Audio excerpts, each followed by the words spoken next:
Est-ce que vous avez à la maison ce que j'appelle affectueusement un enfant scotch tape ou encore pour les Européens un enfant pot de colle?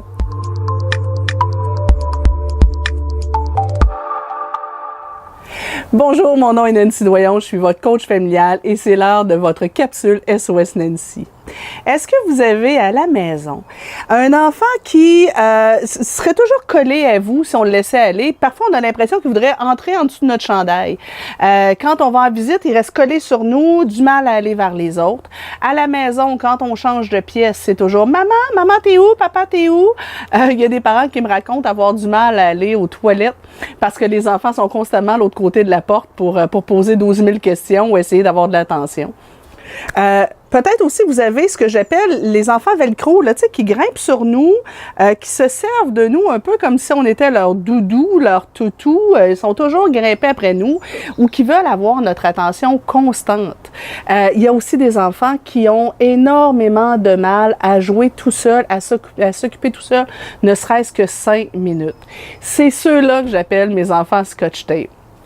Pourquoi est-ce qu'ils sont comme ça? Ben, c'est peut-être une forme d'anxiété qu'ils peuvent vivre, une forme d'anxiété de séparation. Donc, je me sens inquiet, insécure quand je suis loin de mon parent.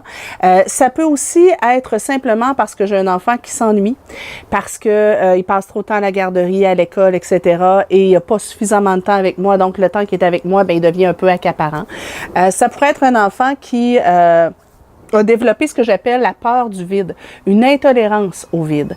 Donc, dans la génération actuelle, on voit ça de façon très régulière. Les enfants sont tellement stimulés, sont tout le temps en action, à la garderie, à l'école, au service de garde, à la maison, souvent on est en action aussi. Et souvent, quand on a un petit bout où l'enfant pourrait être tout seul, dans l'auto par exemple, tiens, on va lui mettre une tablette ou un jeu vidéo dans les mains.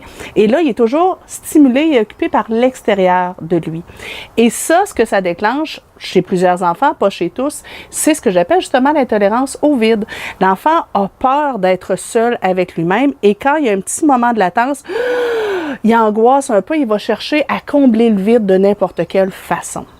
Qu'est-ce qu'on peut faire? 3 petits trucs pour vous, très simples.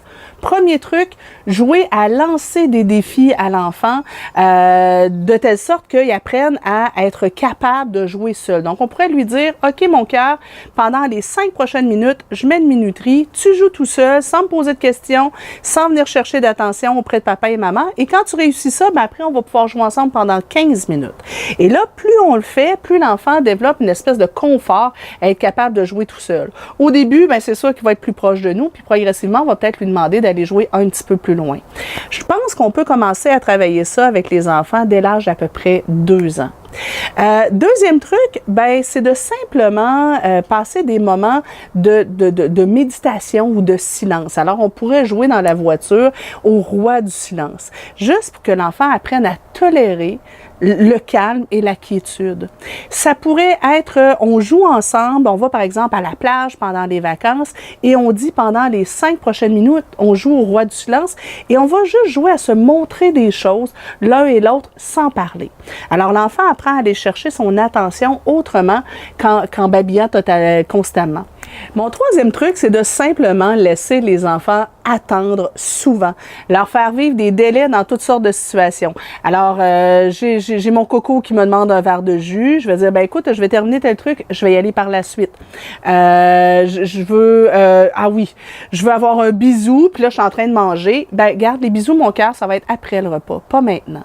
Alors, je vais obliger l'enfant à attendre dans toutes sortes de situations. Au début, il va être frustré, ça se peut même qu'il pleure, mais je serai rassurante, je dis non, ça va arriver, mais tout à l'heure.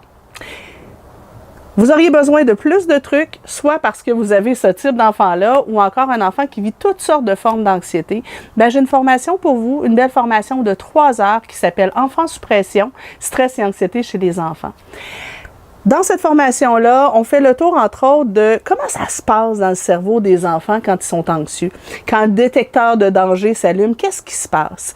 Qu'est-ce qui fait que quand un enfant devient très stressé ou très anxieux, il y a des mauvais comportements? Ou encore, ben, on a du mal à le raisonner parce que là, on dirait qu'il perd la carte.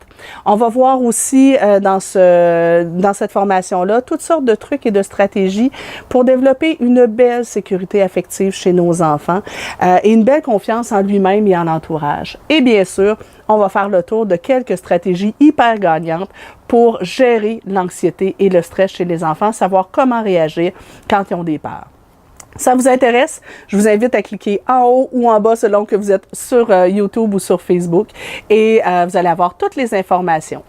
Eh bien, on se voit bientôt pour une prochaine capsule. Bye bye!